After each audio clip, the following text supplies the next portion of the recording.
रात के 11 बजे लाइव आना पड़ा, क्योंकि शिक्षक नियोजन से जुड़ा हुआ है। बहुत सारे कन्फ्यूजन्स हैं।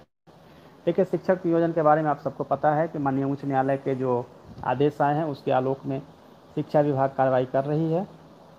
कार्रवाई नंबर 1 है कि आपको पता है कि सबसे पहले जो दिसंबर सीटेट वाले हैं उनको उस हेयरिंग को लेकर जो ऑर्डर आए हैं उसमें यह कहा गया है कि अपॉइंटमेंट हम नहीं दे सकते हैं, बट प्रोसेस को जारी रख सकते हैं। प्रोसेस को जारी रखा गया। उसके बाद डीएलएड और बीएड के बीच में जो कन्फ्लिक्ट था, और उसके बाद यह आया कि जो डीएलएड को प्राथमिकता दी गई है उस पर स्टे लगाया गया, और यह स्टे 7 सितंबर तक रहा। 7 सितंबर के स्टे में यह कहा गया कि आप इस जो प्राथमिकता है उसको आप स्टे के तौर पे देखेंगे। तो वैसे में आपको याद होगा कि 17 दिसंबर 2019 को जो ऑर्डर निकाला गया था शिक्षा विभाग द्वारा, उसमें स्पष्ट कहा गया था कि बीएड और डीएलएड दोनों की अलग अलग मेरिट बनाई जाएगी, और सबसे पहले डीएलएड को से 5 में बीएड वाले आ पाएंगे। लेकिन चूंकि माननीय उच्च न्यायालय के द्वारा स्टे लगाया गया उसके मुताबिक हम दोनों को अलग अलग करके मेरिट नहीं बना सकते हैं, क्योंकि प्राथमिकता पे ही स्टे है।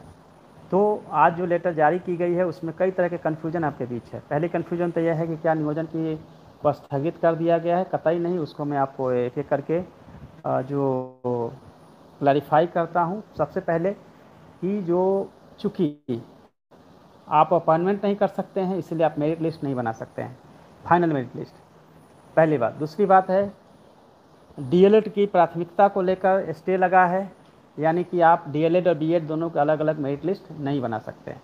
तो 1 से 5 के जो टीचर्स अपॉइंटमेंट है उसमें आप क्लियर कट समझ चुके हैं कि इसमें हम मेरिट नहीं बना सकते हैं, क्योंकि दोनों को जब तक यह क्लियर नहीं होता है कि प्राथमिकता बरकरार रहेगी या नहीं रहेगी, उस पर डिपेंड करेगा कि हम मेरिट लिस्ट बनाए या नहीं बनाए। और यह 7 सितंबर तक है, यानी 7 सितंबर तक स्टे लग गया है। उससे पहले जब तक उसकी हेयरिंग नहीं होती है, जब तक उसमें डिसीजन नहीं आता है, तब तक उसमें हम लोग आगे नहीं बढ़ सकते हैं। अब बात रही सीटेट दिसंबर की, तो सीटेट दिसंबर को लेकर भी अपॉइंटमेंट को छोड़कर प्रोसेस को कंटिन्यू रखने के लिए ऑर्डर आए हैं। अब मैं आगे इसमें बताना चाहता हूं कि 14 दिसंबर तक एनआईओएस डीएलएड वाले को फॉर्म भरने को दे दी गई है उनको ये टाइम, और 14 दिसंबर तक 14 जुलाई तक आप लोग अप्लीकेशन कर पाएंगे जहां भी नियोजन इकाई है, पहली बात। दूसरी बात, उसके बाद 14 जुलाई के बाद विभाग द्वारा समय समय पे जो निर्देश नियोजन इकाइयों को दी जाएगी उसका पालन नियोजन इकाई को करना है। लेकिन आपको यह पता होना चाहिए कि आप लोगों ने जो आवेदन दिए हैं, नियोजन इकाई जो आवेदन डीएलएड वाले एनआईएस वाले जो आवेदन दे रहे हैं, उसमें अब चूंकि मेरिट इसलिए नहीं बन सकता है 1 से 5 में, क्योंकि प्राथमिकता की बात है।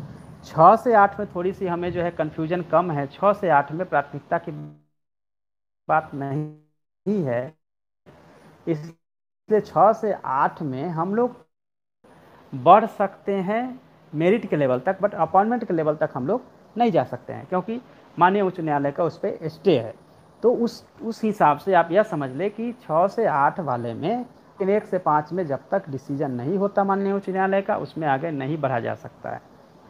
तीसरी बात जो है सीटेट दिसंबर को लेकर, सीटेट दिसंबर को लेकर ऑलरेडी चूंकि स्टे लगाया गया है, तो उसमें भी अपॉइंटमेंट के लेवल तक नहीं जाया जा सकता है, उसमें भी 3 सितंबर तक रोक लगाई गई है। तो कुल मिला के बात यह है कि प्रोसेस जो मैं पहले ही कहता था, प्रोसेस कंटिन्यू रहेगी, बट अपॉइंटमेंट या मेरिट के लेवल पे आगे नहीं बढ़ा जा सकता है। माननीय उच्च न्यायालय के जो ऑर्डर हैं उसके एक एक बिंदुओं को का पालन होगा। उसमें विभाग की तरफ से जो पक्ष रखना है, जैसा कि माननीय शिक्षा मंत्री जी ने कहा था, तो वो पक्ष विभाग की तरफ से रखी जाएगी। और उसके बाद चूंकि हेयरिंग का डेट ही सितंबर में है, तो हमें वेट करना पड़ेगा सितंबर तक। रही बात आपके प्रोसेस का, तो प्रोसेस जो एज पर नॉर्म्स है और जहाँ तक रेस्ट्रिक्शन नहीं है वहाँ तक पहुँचेंगे, लेकिन अपॉइंटमेंट की प्रक्रिया, अपॉइंटमेंट नहीं किया जा सकता है। 1 से 5 में मेरिट भी नहीं बनाया जा सकता है, क्योंकि प्राथमिकता पे अभी निर्णय होना बाकी है। तो मुझे लगता है कि आप सभी लोग मेरे पॉइंट को समझ गए होंगे। और दूसरी पॉइंट यह है कि विभाग अपना पक्ष जो सही होगा उसको रखेगी, विभाग यह डिसाइड करेगी, और फिर हेयरिंग के बाद ही यह डिसाइड हो पाएगा। तो कुल मिला के आप, मुझे लगता है कि आपकी जो दुविधा है वो दूर हो गई होगी। जैसे बीएड वाले ने अप्लाई किया है, डीएलएड का अप्लाई 14 जुलाई को ख़त्म हो जाएगा, तो आगे के लिए भी विभाग द्वारा समय समय पे जो निर्देश दिया जाएगा उन निर्देशों का पालन किया जाएगा नियोजन इकाइयों द्वारा। यही तमाम बातें हैं। अगर आपके कोई क्वेश्चंस अगर हैं इस बारे में तो आप मुझसे पूछ सकते हैं।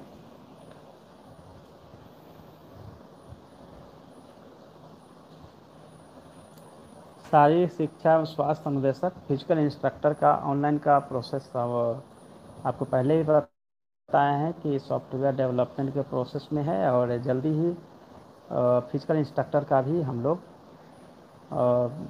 जारी कर देंगे नोटिफिकेशन। और वो उसमें हम लोग क्योंकि ऑनलाइन करा रहे हैं तो उसमें टाइम ज़्यादा लगना नहीं है। हम लोग बहुत ही स्टिपुलेट टाइम में हम लोग उसको पूरा कर लेंगे, और वो विद इन टाइम हो जाएगा, उसमें कोई समस्या नहीं है।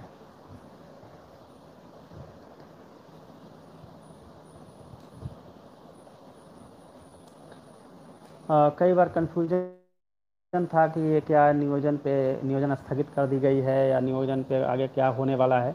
तो लेटर आप लोगों ने पढ़ा होगा, और सभी पढ़ने के बाद समझ गए होंगे कि क्या होना है। स्टेट का पूछ रहे हैं, मैं स्टेट का मैं बता रहा हूँ। एग्ज़ाम होगी स्टेट में, अब कुछ नहीं किया जा सकता है। जल्दी ही नोटिफिकेशन होगा। एग्ज़ाम जो है चूँकि जब तक नॉर्मल नहीं होगा तब तक एग्ज़ाम कराना मुश्किल है, आप सब भी जानते हैं। क्योंकि अभी कोविड-19 का जो रूप है उसको देख के ऐसा नहीं लग रहा है कि अभी कुछ हालात इतने नॉर्मल हुए हैं कि एग्ज़ाम कराया जा सके। क्वेश्चन है कि डब्ल्यू का कि सितंबर से पहले क्या सुनवाई नहीं कराई जा सकती है। आप जानते हैं कि कोर्ट द्वारा जो डेट दिया जाता है उसमें प्रीपॉन्ड जो है वो नहीं किया जा सकता है। वो टाइम बॉन्ड होता है, उसी के हिसाब से होता है। उसमें शायद आपके एडवोकेट या जो लॉ के एक्सपर्ट है वो आपको ज़्यादा बेटर बता पाएंगे। लेकिन जो मैं बता रहा हूँ उसके हिसाब से प्रीपॉन्ड नहीं होता है कभी भी। हमेशा जो है आगे डेट जा सकती है, लेकिन पहले जब सितंबर से पहले सुनवाई की बात है तो वो उस पर अभी मैं कुछ कमेंट नहीं कर पाऊँगा। 6 से 8 में बहाली चलता रहेगा। अभी मैं ऋषिकेश मैंने आपको बताया कि 6 से 8 वाले में चूँकि प्रायोरिटी का मैटर नहीं है, तो हम लोग अपॉइंटमेंट के पहले के लेवल तक जा सकते हैं। यानी कि अपॉइंटमेंट हम नहीं कर सकते हैं, अपॉइंटमेंट नहीं कर सकते हैं। फाइनल मेरिट लिस्ट के पहले का जो प्रोसेस है वो सब कर सकते हैं, फाइनल मेरिट लिस्ट तक भी नहीं जा सकते हैं। ये तमाम चीज़ें हैं।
फिजिकल वाला बहाली की बात करें कितने तारीख से होगा, वो जल्दी ही उसका नोटिफिकेशन होगा।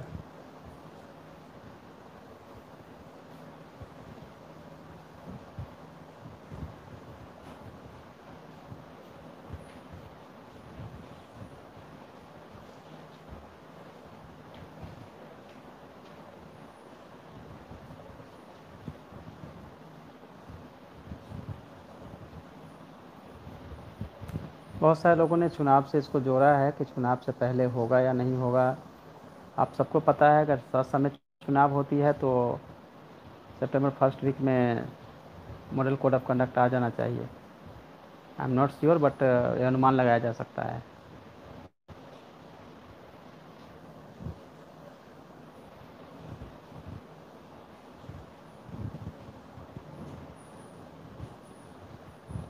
लाइब्रेरियन की वैकेंसी जो है वो भी चूँकि प्रोसेस में है।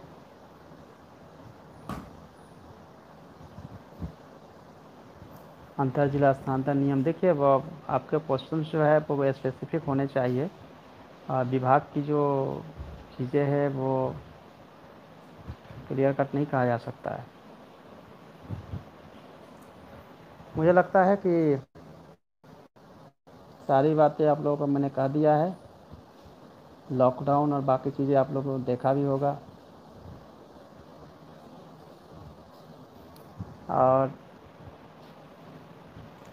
अपनी स्टडी को जारी रखिए और स्टडी पे फोकस करिए क्योंकि बहुत सारे एग्ज़ाम्स अभी नियर फ्यूचर में आना है। बहुत सारे एग्ज़ाम्स पोस्टपोन्ड हुए हैं। कोई भी एग्ज़ाम कैंसिल नहीं हुआ है, यानी कि पोस्टपोन्ड होने के बाद एग्ज़ाम जब सब कुछ नॉर्मल हो जाएगा तो बहुत तेज़ी के साथ हर संडे को आपको एग्ज़ाम देना पड़ेगा। तो अगर आपकी प्रिपरेशन अच्छी रहेगी तो आप एग्ज़ाम अच्छे से दे पाएंगे।